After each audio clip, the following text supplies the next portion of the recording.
Hi everyone. We are much closer to developing artificial general intelligence, or AGI, than most realize. A breakthrough that would transform our world. But the rush to AGI could pose grave risks if not managed carefully. Daniel Kokotajlo, who sacrificed a fortune in OpenAI equity in order to be able to speak freely, offers us critical insights on AGI timelines and dangers. Keep watching to learn what he believes the world urgently needs to know. This video has 3 parts: when AGI will come, why AGI is dangerous, and the moment of creation. Part 1. When AGI will come. Let's start with a bit of background. If you haven't heard of Daniel Kokotajlo, he was an AI safety researcher on one of OpenAI's safety teams. However, earlier this year, he left OpenAI, saying that he had lost confidence that OpenAI will behave responsibly around the time of AGI. He's one of many OpenAI safety researchers that have left the company recently. But unlike nearly everyone who has left OpenAI, Daniel declined to sign the Non-disparagement agreement when he left the company. Basically, OpenAI was threatening to take away employees' vested equity, which might be the vast majority of their compensation, unless they signed a draconian non-disparagement agreement, which basically meant they couldn't say anything bad about OpenAI in any context. So in Daniel's case, it meant that he was forfeiting all his equity in OpenAI. He originally said that this was about 85% of his family's net worth, and a later estimate put the value of his vested equity at about $1.7 million. So basically, Daniel has very strong principles and was even willing to walk away from almost $2 million in order to continue to talk with the world about the dangers of AGI. Because of all the publicity, however, OpenAI reversed course and said that they wouldn't be revoking vested equity in this way. So it seems like Daniel is going to get back his equity after all. I discussed this whole situation in more detail in a previous video, which you can check out over here if you want to see all the gory details. Daniel has been an activist in other ways. For example, he was one of the people to sign the recent Right to Warn About AI open letter that was endorsed by Yoshua Bengio and Jeffrey Hinton and others. This letter was trying to say that employees at advanced AI labs should be permitted to do whistleblowing to call out illegal or immoral behavior. There was also a recent article in the New York Times, primarily featuring Daniel. It discussed the recklessness with which OpenAI and other companies, but in this case, OpenAI,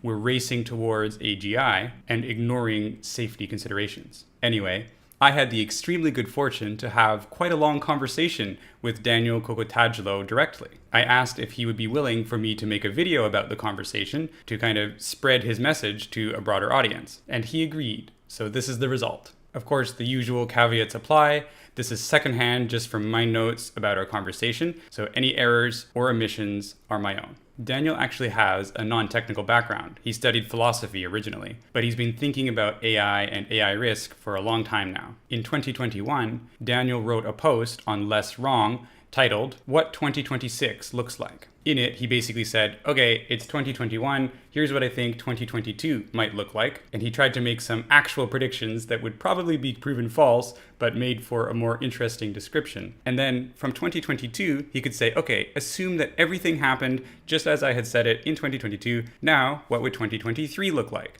And so on, all the way for the next 5 years. It was quite a popular piece at the time, and I think a surprising amount of it has actually come true for a random future prediction. If you'd like to check it out, the link is in the description below, as are the links for all the resources I'm talking about in this video. Now that he has left OpenAI, Daniel has returned to the business of prediction. He's considering starting a group, maybe a nonprofit, that produces in-depth reports on predictions of AI growth, with tons of references and lots of different angles considered. In my mind, it sounds like the report that Yoshua Bengio and others worked on together for the AI Seoul Summit. But this would be more like an annual thing, so you can track the progress of the AI field as it develops. I asked Daniel about his current projections for when AGI will arrive. And he has some very fast timelines. He thinks that AGI will arrive within 3 years. More precisely, he thinks there's at least a 50% probability that AGI will arrive by 2027. And that's his median estimate.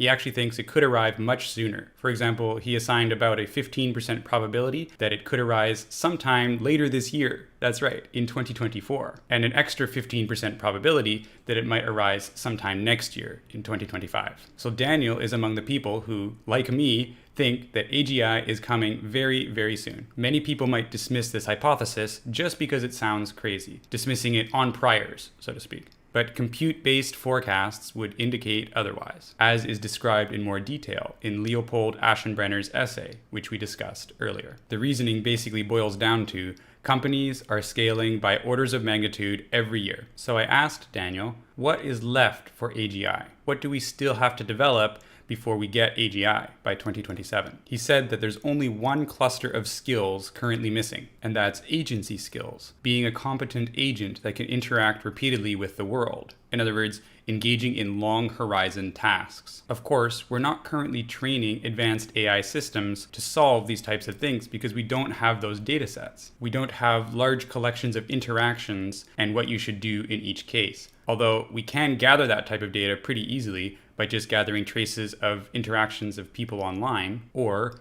and this is just my thought process here, if we actually get an embodied AI system, it can get all kinds of feedback from the real world. And from that, you could build up such a data set very rapidly. So basically, if you get these long horizon training runs, you get AGI. The way Daniel put it, we're very close to having LLM agents that are capable of operating autonomously for long periods. And even if you don't consider those LLM agents to be AGI in the fullest sense, they'll still be extremely helpful for accelerating a lot of types of tasks, including programming and development and actually being an AI researcher, potentially, which means they could be used to kickstart an intelligence explosion. Part 2. Why AGI is dangerous. It's not hard conceptually to see why AGI might be dangerous. AI that can operate at the level of intelligence of a human but can run many, many times faster is an extremely powerful technology. And like any extremely powerful technology, it can be used for good ends or bad. But also, a danger that might be a little more unique to AGI is that it could backfire of its own accord. Even if we're using it completely properly for good intentions and we built it with the best safety guarantees in mind, it could still go haywire and end up wiping out humanity. In fact, Daniel believes that the probability that advanced AI will go catastrophically wrong is 70%. If we don't change anything about our current trajectory, he believes there's a 70% chance that AI will doom the human species. And this is not a far future risk either. AGI might happen in the next 1, 2, or 3 years, and we would quickly use AI to improve itself and achieve superintelligence shortly thereafter. And we don't know how to control these types of intelligences. Even the companies building AGI admit that they themselves don't know how to control it. It's a little bit like how, during the Manhattan Project, when the atomic bomb was being developed, some scientists thought that the first nuclear test in the Earth's atmosphere would actually set the entire atmosphere on fire, thereby making Earth uninhabitable to most life, including humans. But they did some calculations and convinced themselves that it was unlikely to happen. Could still happen, but unlikely. So they took the risk and proceeded with atomic testing. And that's the type of existential risk we're talking about. And for AI, it's not just a one-time risk either. After you've done one atomic test, you realize that the atmosphere is actually fine. But with AI, it's an ongoing problem because at any moment, the AIs that you have already created could escape their guardrails and start doing things you didn't intend. And of course, people are going to be constantly building smarter and smarter AIs, which, even if the previous ones were safe, might themselves go off and destroy the solar system. It often seems to me like the public doesn't need very much convincing about the dangers of AI, but tech companies and the people that are working on these systems are less convinced. They're a little too close to it, maybe. A little too close to, here's what current AI systems can do, and it's not dangerous. That they can't really zoom out and see the bigger picture. And it's not for lack of imagination. In my experience, technical people love reading science fiction. But here's a quote by Alex Bleckman from Twitter, sci-fi author. In my book, I invented the Torment Nexus as a cautionary tale. Tech company. At long last, we have created the Torment Nexus. From classic sci-fi novel, Don't Create the Torment Nexus. You might think this is an exaggeration until you run across examples in the real world, like Replica, spelt with a K, which was originally going to create a ChatGPT girlfriend for you based on your dead girlfriend's text messages. Or even OpenAI replicating the voice from the movie Her, without thinking through the ramifications of that, obviously, and without considering what was happening to humanity later on in that film. Tech companies don't care if something came from a cautionary tale. All sources of fiction are legitimate inspiration, even those that are tyrannical and dystopian. I want to present you with two analogies, two alternative worlds that Daniel describes to try to get people to see the absurdity of our current situation. In the first analogy, consider a human cloning alternative timeline. In our world, human cloning became outlawed very, very quickly after it started to become scientifically possible. Everyone just intuitively felt that cloning was going a step too far and was bound to lead to something bad in the future. But suppose in this alternative timeline that didn't happen. So research into human cloning started proceeding decade after decade. No one thought much of it at first because the scientists didn't really seem to be getting anywhere. But eventually it became more promising and companies started to realize the essentially unlimited potential of having a bunch of super smart clones that you could essentially treat like slaves. Fast forward to 2024 and you have these extremely well-funded companies that have created 12-year-old super geniuses that are wholly owned by the companies and are slowly growing up, thus creating a whole new class of human elites and fundamentally changing the human condition. Not only that, but these 12-year-olds are fully under the control of the companies who have invested billions of dollars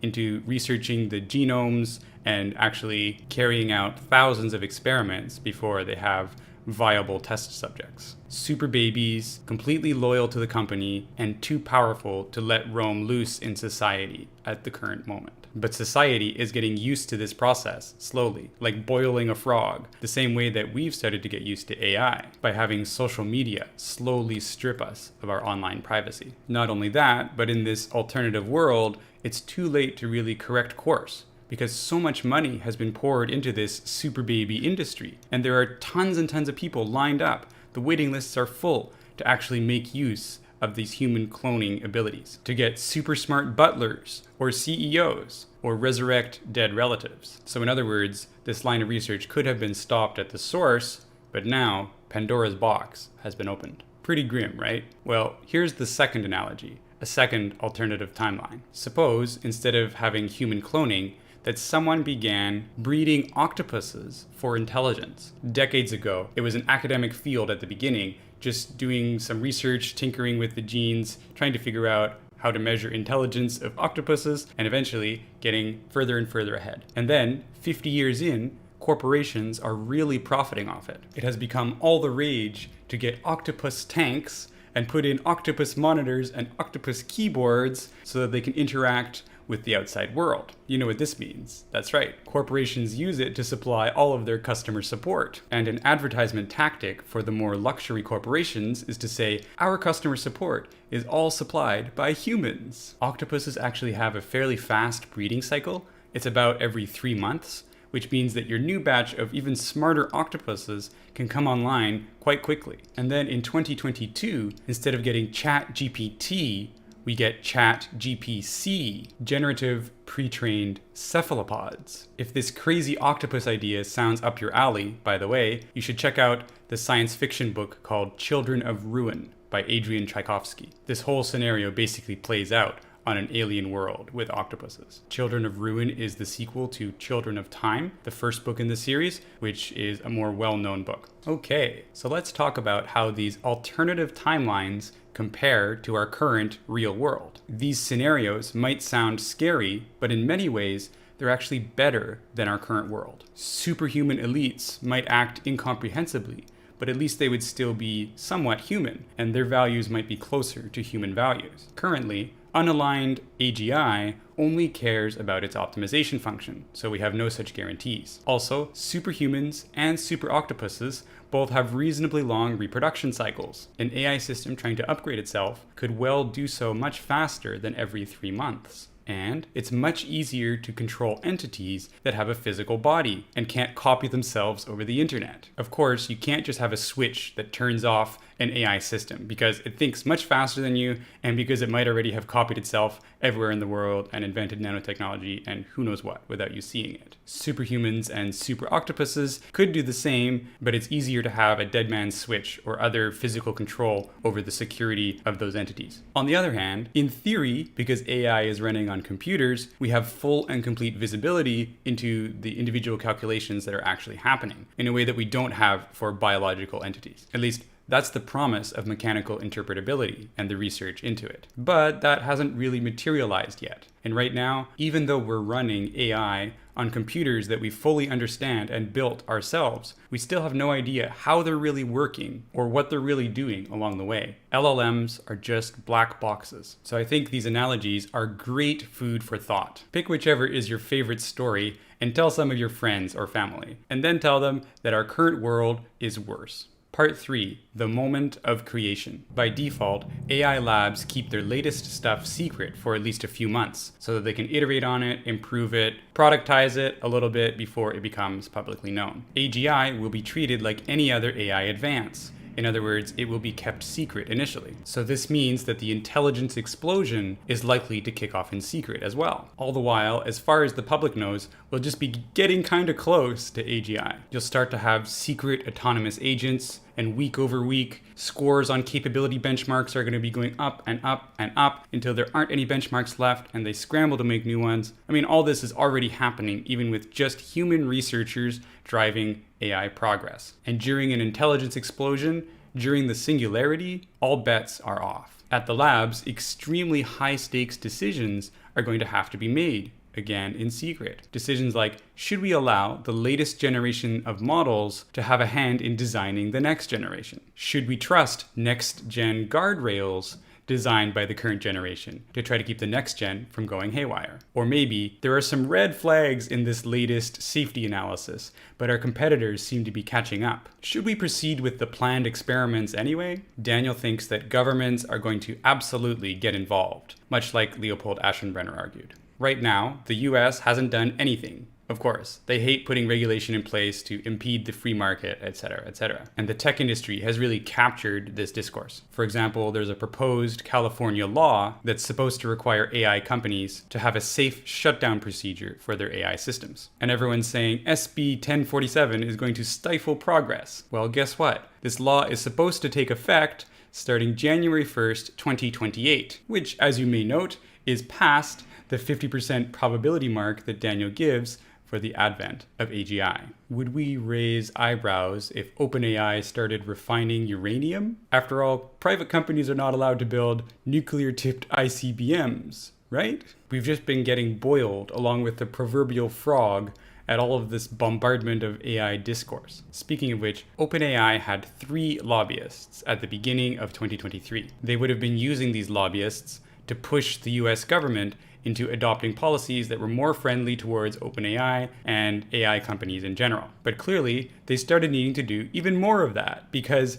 by June 2024, they had 35 lobbyists, from 3 to 35. So in other words, 10 times as many lobbyists. And by the end of 2024, OpenAI is projected to have 50 lobbyists working for them in Washington, D.C., as reported by the Financial Times. This gives OpenAI more and more power to shape government policy towards AI. As AGI gets closer and closer, the companies and the government will want an even greater degree of secrecy. Did you know, for example, that the Manhattan Project was hidden from Congress because the military didn't want the funding to the Manhattan Project to be cut? They were afraid there would be public outcry. Nevertheless, the USSR knew exactly what was going on. They found out about the Manhattan Project. In the same way, in the modern day, China will definitely find out what's going on. So the legitimate concerns are going to be used to justify really extensive secrecy which may not even work very well if historical precedent is anything to go by. Daniel's proposed compromise is to keep the public informed at a high level about what capabilities are being achieved and what target tasks are being tackled. For example, are the companies trying to cure cancer? Are they trying to improve hacking or human persuasion? Or, here's a fun thought, are they developing AI to better improve lobbying for AI? There's no need to reveal all the details, but indicating when certain AGI milestones are reached could be very helpful in keeping the public informed. It also risks accelerating the AGI race, but that seems to be going at basically full speed ahead already. How could this actually be achieved though? Because the AI companies don't have any incentive to actually do this. And what's more, they wouldn't know whether their rivals were actually being truthful and doing the same thing. So the only option would be to rely on regulation. It's possible that we could get the government to impose certain reporting requirements on any companies that are doing advanced AI research. For example, getting the companies to make public statements that they will not pursue an intelligence explosion in secret. I actually have a suggestion on that front, which takes an idea from security, which is to require the companies to publish every day a statement to the effect of, "We have not yet embarked on an intelligence explosion." Of course, the wording of such a statement would have to be designed very carefully so that there wouldn't be too many loopholes in it, as well as being quantifiable. Something like, our AIs are not yet noticeably advancing our current research, something like that.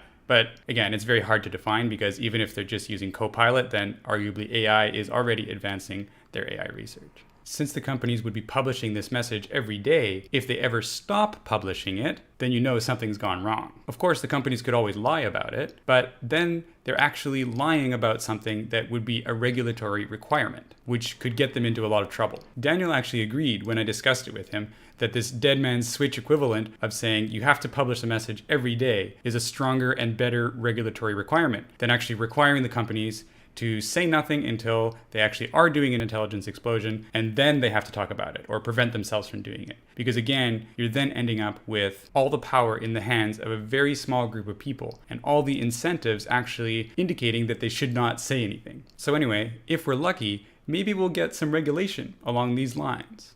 You never know. Finally, in conclusion, I had the great privilege to speak with Daniel Kokotajlo, an ex-OpenAI safety researcher who made a bit of a splash by refusing the OpenAI equity when he left the company in order to maintain his ability to speak about the dangers of AGI. Daniel predicts that AGI is likely to come in 1, 2, or 3 years because there is only one cluster of skills that's missing, which is long horizon planning and long horizon tasks. Because of the way that AI labs are structured as private companies, AGI is likely to be kept secret initially, which means that there will be a very small group of people, including some people from the government hopefully, but nevertheless very small, who will be making very important decisions about AGI. And it's quite possible, or even likely, that this small group of people will think that their AGI system is aligned with human interests, but that it is actually misaligned. I say that this is likely because nobody knows how to do this. We're building the plane while we're flying it. This is an incredibly dangerous situation, to say the least. In Daniel's words, a recipe for utter catastrophe, which remember, he rates at 70% likelihood right now. What can we do about it? Well, I recommend telling your friends and family one of the two fun alternative timelines that we discussed, either super babies or super octopuses. And hopefully we'll end up with regulatory reporting requirements that can basically make a dead man's switch to prevent us from getting too far along an intelligence explosion in total secrecy. If you liked this video, check out this previous one I made where I talk about how and why OpenAI's safety teams imploded. My first video in this new location. What do you think of the background, etc., hey? Anyway, that's all I have for today. Thank you very much for watching. Bye.